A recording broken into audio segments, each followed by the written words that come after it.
Halo sob, makasih udah nggak klik video ini. Artinya kalian pengen belajar nih tentang kopi kan. Nah kebetulan nih apa lagi bawa kopi nih.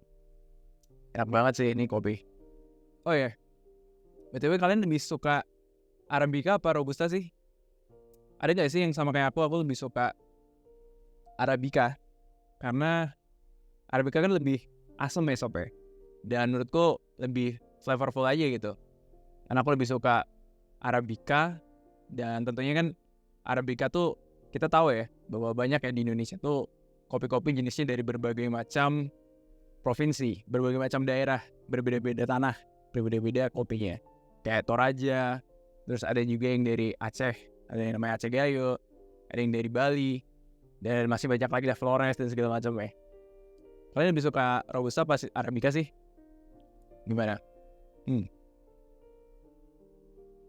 Kalau aku sih lebih suka Arabica ya.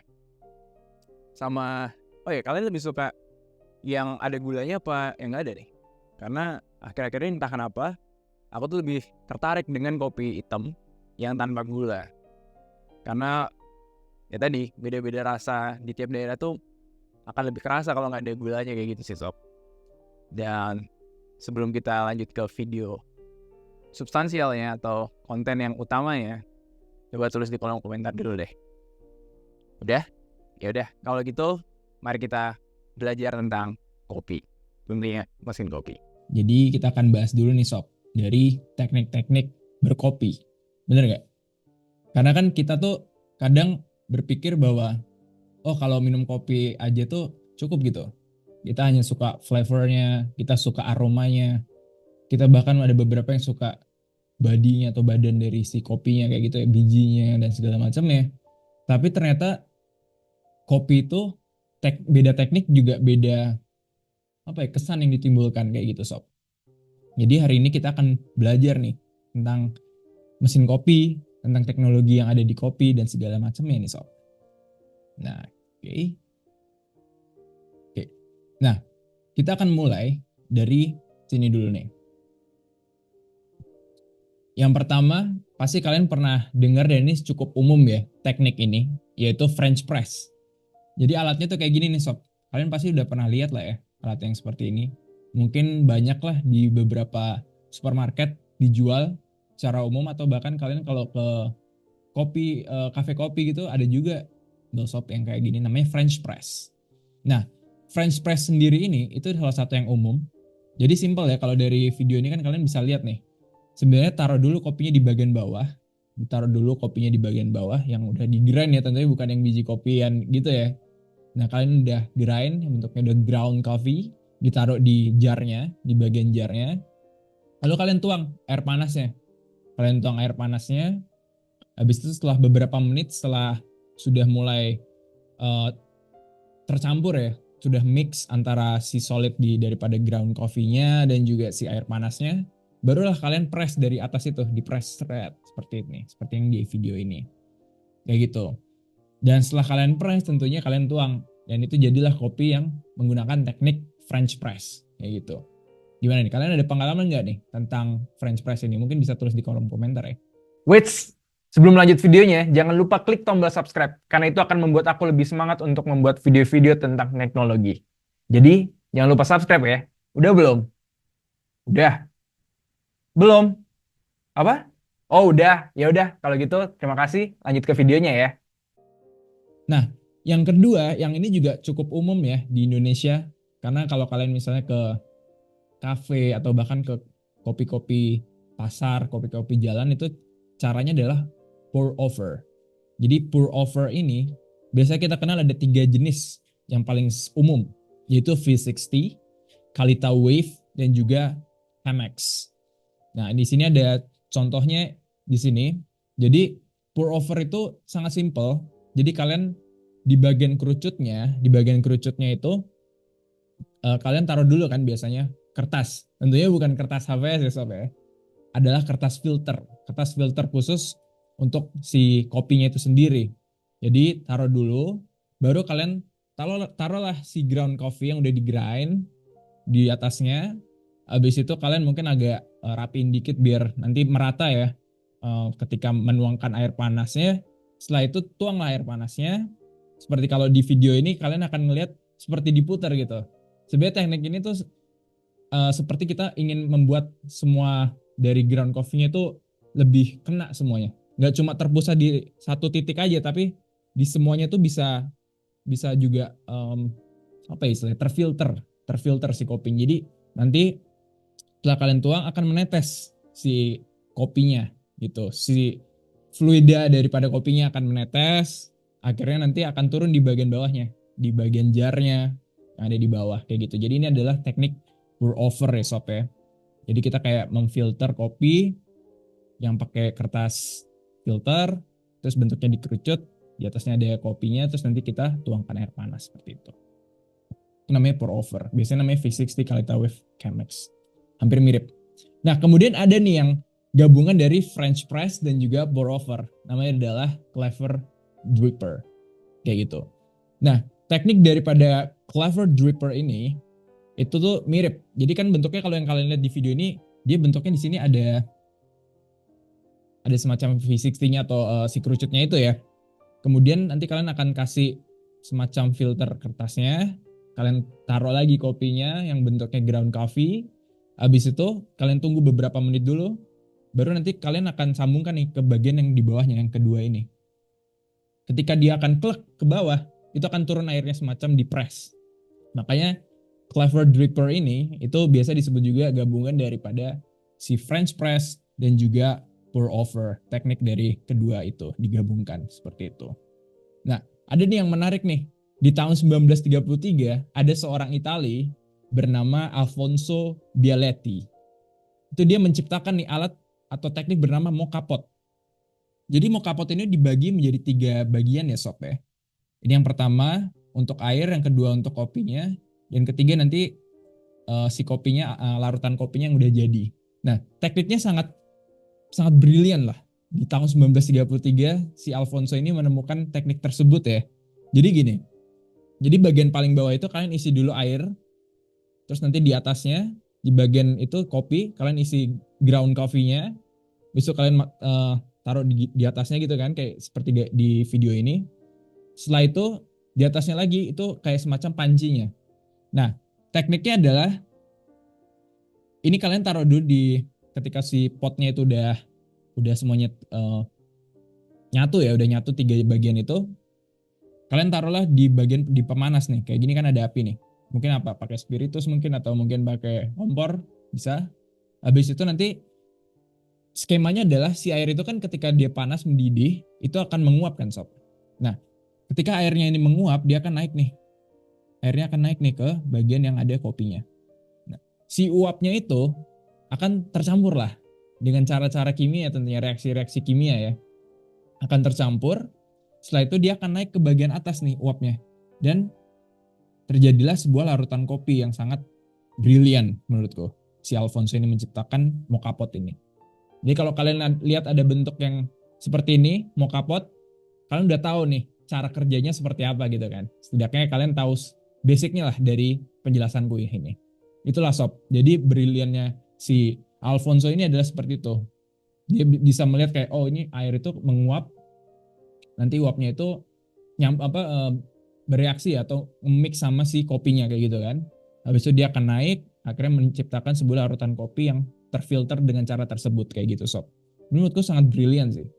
Dan tentunya kalau kita ngomongin kopi, ketika kita main ke kafe, mungkin kalian ke Kopi Kenangan, ke Family Mart, ada satu mesin kopi yang sangat brilian juga, yaitu adalah espresso. Seperti itu. Kalian pasti sering lah ya, kalau kalian mungkin nongkrong ke Family Mart mungkin, atau ke Indomaret Point, ke Kopi Kenangan, Janji Jiwa, whatever. Banyak banget kan di Indonesia sekarang, bahkan merek-merek yang bukan franchise pun banyak sekali. Kafe-kafe di Indonesia itu menggunakan mesin kopi seperti ini kan sob, yang ada di gambar ini. Nah ini mungkin agak ketutupan ya, tapi bentuknya seperti ini sob. Nah seperti itu. Kita akan bahas lebih dalam tentang espresso ini, karena ini adalah suatu hal yang ketika aku ke kafe, ketika aku beli kopi di luar gitu, aku ngeliat ini kok ada mesin kopi kayak gini, aku nggak pernah tahu sih apa sih cara kerjanya seperti apa kayak gitu. Makanya aku bikin video ini, aku belajar dulu tentunya, dan aku pengen bagiin nih ke kalian biar kalian juga tahu nih gimana sih sebenarnya mesin kopi itu bekerja.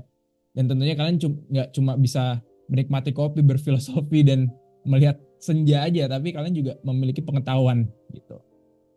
Kita akan bahas tentang mesin espresso ini sendiri. Oke, kita mulai dulu nih sob ya, dari konsep dasar daripada si mesin espresso itu sendiri. Jadi kalau namanya espresso itu ada namanya kata pressure ya kan. Nah ini kan ada pressure nih. Jadi konsepnya adalah kalian taruh dulu nih di bagian filter ini kopinya. Nah kopinya ditaruh di bagian sini. Nah kemudian nanti air daripada si mesin itu akan turun, air panas ya, air panas. Kemudian konsepnya adalah adanya pressure. Ada pressure, makanya namanya espresso sob.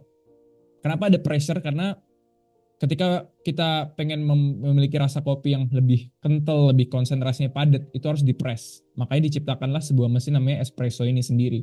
Nah, dari ketika kita dipress itu, akan turun, ini konsep dasarnya dulu ya, akan turun menjadi sebuah larutan kopi.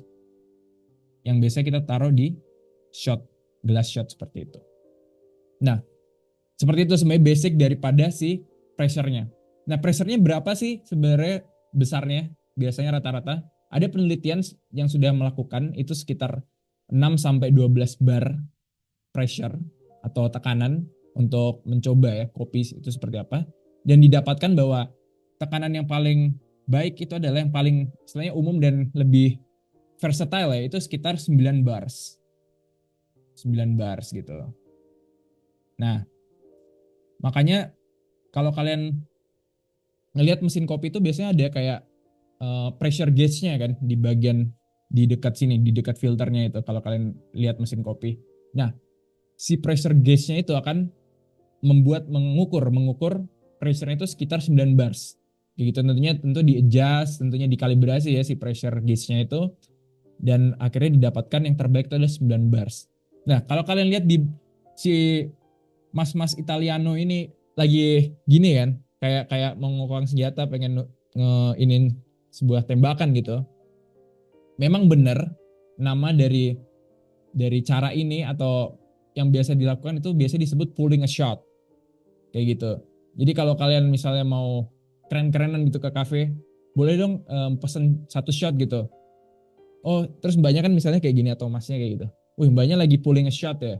Nah, itu kan kalian jadi lebih keren gitu. Wih, kok ini orang kok bisa ngerti gitu tentang kata-kata yang mungkin keren ya. Kalau menurutku keren ya kalau kita ngomong, kita tahu bahasa-bahasa asing yang mungkin segelintiran orang kopi aja yang ngerti, itu menurutku cukup keren lah. Nah, ini namanya adalah pulling a shot sob.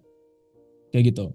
Nah, di zaman-zaman sekarang pulling a shot ini atau pressure menggunakan tangan itu mulai berkurang karena beberapa mesin kopi itu udah mengadopsi yang namanya ini, yang ada di bagian kanan, yang bagian atas ini adalah menggunakan rotary pump untuk menciptakan sebuah pressure yang tadi kita udah sebutkan sekitar 9 bars, dan yang bagian bawah ini adalah vibration pump. Kayak gitu. Nah, kalau namanya rotary, tentunya mesinnya itu akan berputar ya untuk menciptakan sebuah tekanan. Sebenarnya ini seperti pompa-pompa yang biasanya kalian lihat di rumah kalian lah, itu sebenarnya juga pompa-pompa rotary kebanyakan. Tentunya konsepnya karena rotary itu menggunakan konsep sentrifugal, gaya sentrifugal kayak gitu. Nah, kalian tahu nggak nih gaya sentrifugal itu apa? Harusnya ngerti lah ya. Kalau nggak ngerti, jadi simpelnya adalah saya ada sebuah benda yang dirotasi, ya kan? Itu akan tercipta sebuah gaya nih di bagian sini. Efek gaya yang seakan-akan keluar daripada rotasinya atau daripada diameternya kayak gitu. Nah, gaya tersebutlah yang disebut dengan gaya sentrifugal. Kalau kita tahu antara F dan pressure itu akan memiliki sebanding ya. F dan P itu kan sebanding kalau kita belajar ya di sains atau di fisika.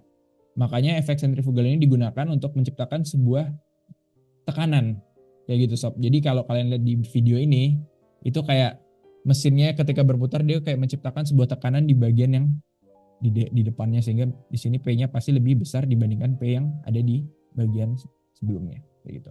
Ini adalah rotary pump. Nah, yang kedua adalah vibration pump. Nah, vibration pump itu, namanya vibration pasti ada getaran kayak gitu. Dan kita ketahui di sini ada videonya itu menggunakan pegas ya. Jadi anggaplah di sini ada sebuah batang. Konsepnya sebenarnya sebuah batang, dan di sini di belakang itu dikasih pegas. Di depan dan belakang ya kalau di sini di video ini. Jadi kalau kalian pelajari, pegas itu kan dia menciptakan efek kayak gini kan. Apa namanya, menyimpan energi, melepas energi gitu kan. Akhirnya menciptakan getaran. Nah, tentu getaran itu nggak bisa gitu tiba-tiba bergetar gitu kan, lucu gitu. Kalau misalnya tiba-tiba si pompanya itu bergetar sendiri. Nah, beberapa referensi yang aku dapetin cara membuat getaran daripada si vibration pump ini, dia menggunakan konsep elektromagnetik sob. Jadi di sini di bagian ujung itu ada namanya permanen magnet. Ada permanen magnet. Nah, di sekitarnya itu dikasih coil. Kayak gitu. Jadi akan diatur tuh arus daripada coil listriknya itu untuk menciptakan efek getaran. Jadi menciptakan kayak utara dan selatannya dari si magnet, dari elektromagnetik yang akan melawan permanen magnet yang ada di bagian si batang yang tersambung dengan batang dan juga pegasnya. Jadi nanti misalnya di sini ada coil ya, ini ada coil, terus di sini ada permanen magnet. Jadi nanti dia akan seperti ini. Dia akan terdorong, tapi karena ada pegas di belakangnya dia akan bergetar. Kayak gitu. Jadi gitu konsep daripada si vibration pump. Seperti itu. Karena kita akan ngebahas espresso, makanya aku ngasih konsep dasarnya dulu. Karena kalau espresso itu kan ada pressure-nya kayak gitu-gitunya.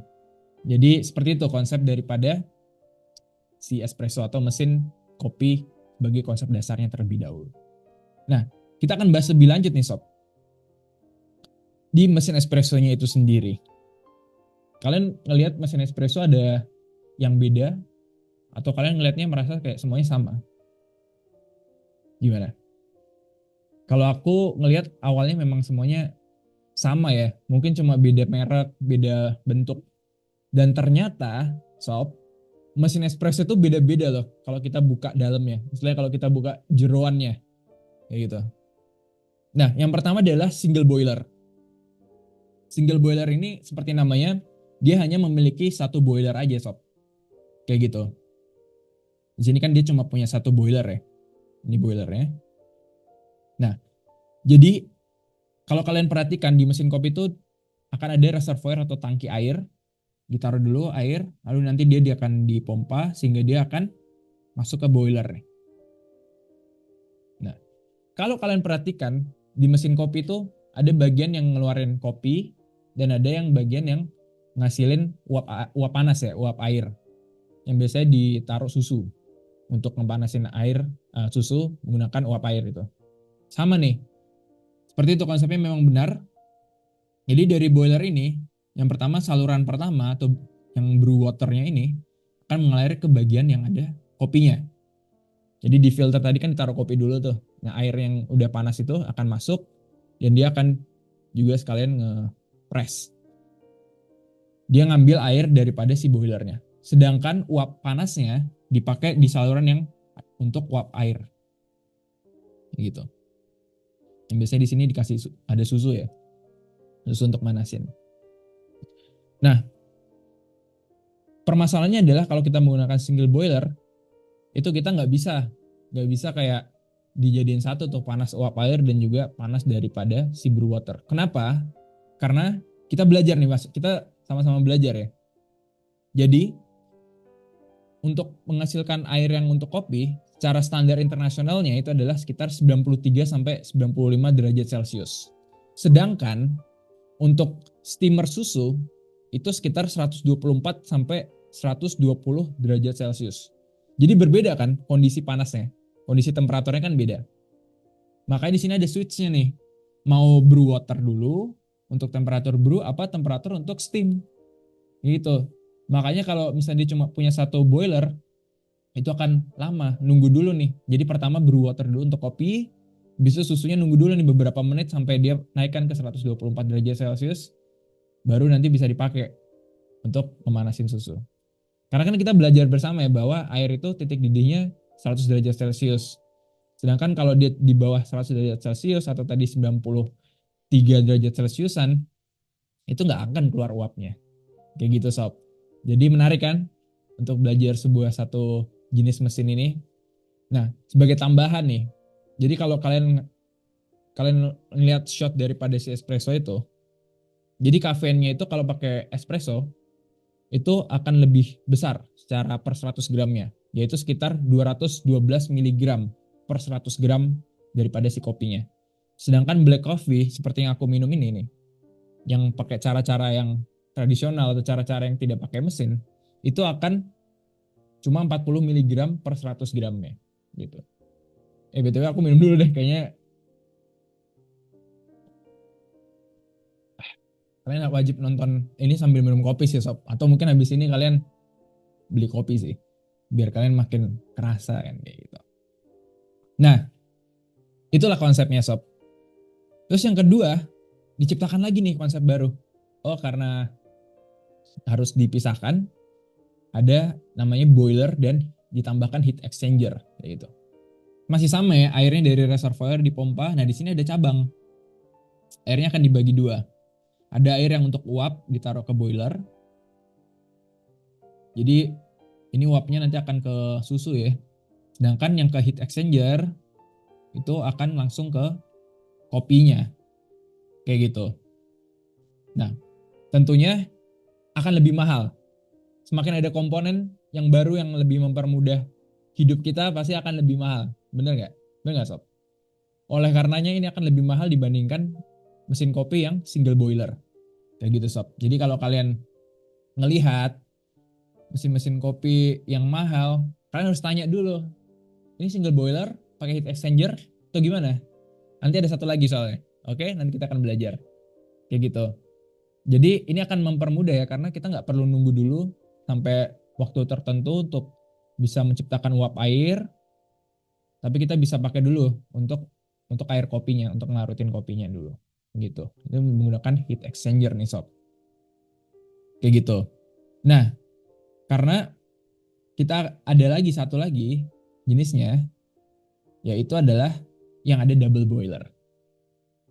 Tadi ada konsep aku bilang kalau misalnya penambahan komponen untuk mempermudah kita akan lebih mahal, inilah yang paling mahal, yang double boiler kayak gitu sob. Masih sama di bagian sini, air dipompa dari reservoir air, tapi boiler itu akan ada dua, yang satu untuk steam, yang satu untuk brew waternya. Konsepnya sama, intinya temperaturnya dijaga sesuai standar internasional yang tadi udah aku sebutin. Dan kenapa ini lebih mahal dan kenapa ini menjadi opsi, kenapa nggak pakai heat exchanger aja, kayak gitu kan? Karena kan sama-sama bisa ngasilin temperatur gitu kan. Nah ternyata boiler itu akan lebih stabil menjaga temperatur dibandingkan heat exchanger, kayak gitu. Makanya ini dipakai nih double boiler ini, karena dia temperaturnya akan dijaga lebih stabil sob, kayak gitu. Semakin ada boiler, semakin ada heat exchanger, akan lebih mahal. Dan tentunya akan mempermudah hidup ketika kita akan minum kopi. Kayak gitu. Gimana nih? Udah mulai paham gak nih?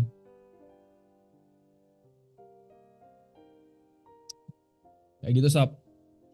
Nah, terus yang namanya satu buah teknologi, sebuah mesin, itu pasti menggunakan berbagai ilmu pengetahuan. Kalau di sini pasti seperti boiler, heat exchanger itu kan pakai ilmu mungkin termodinamika, ilmu perpindahan panas, heat exchange, mungkin juga ilmu mekanika fluida, ada pumpnya. Nah biasanya ditambah lagi satu ilmu, yaitu elektronika atau IT. Nah kenapa ada ilmu IT? Karena kalau kalian perhatikan, ketika kita ingin menjaga temperaturnya sesuai standar, itu harus dijaga menggunakan sensor. Nah, ada sensornya di sini. Ini kalau kalian perhatikan, sensor untuk menjaga si temperaturnya agar terjaga ya. Itu namanya adalah PID. Nah, ini dia PID. Apa itu PID? PID adalah Proportional Integral Derivative. Gitu. Itu untuk menjaga kestabilan temperatur sesuai keinginan si pemakai. Jadi kita akan sesuai itu tadi yang sesuai standar, kita bisa menggunakan sensor. Dan tentunya adanya PID ini akan membuat harganya lebih mahal sob. Dan biasanya mesin yang lebih mahal lagi, dia taruh PID-nya tuh di ujung-ujung sini nih, ditambahin nih di sini nih. Nah di sini ditambahin yang lagi nih, plus nih. Biar beneran sama nih, temperatur yang diinginkan itu di keluarannya, di output daripada mesin itu masih sama dan terjaga.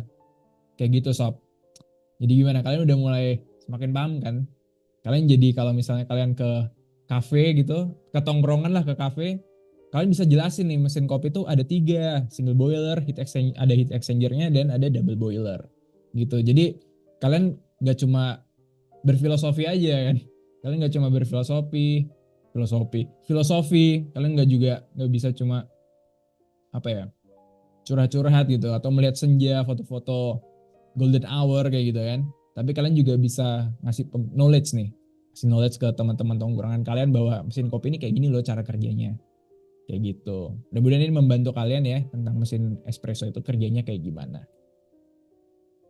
Nah terus ini ada satu apa ya, fenomena mungkin ya, krema namanya. Jadi krema ini kalau kalian perhatikan ketika kalian beli espresso shot itu ada bagian yang kayak gini nih, yang agak putih gading ini ya, atau krem ya, yang beda terpisah antara kopi dan si kremanya ini. Apa itu krema? Krema itu adalah minyak yang teremulsifikasi saat biji kopi di roasting. Bukan di roasting yang kayak stand up comedy ada. Tapi ini di roasting yang jadi kan kopi itu kalau habis dipanen dia harus di roasting dulu kan. Nah ketika di roasting si kopi itu akan mengeluarkan minyak kan. Nah itu teremulsifikasi, masih ada minyaknya di coffee bean. Habis itu kita grind kan.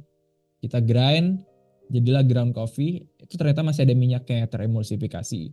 Ketika kita masukkan ke mesin espresso atau cara-cara kita menyeduh kopi kayak gitu, akan tercipta krema, yaitu oil.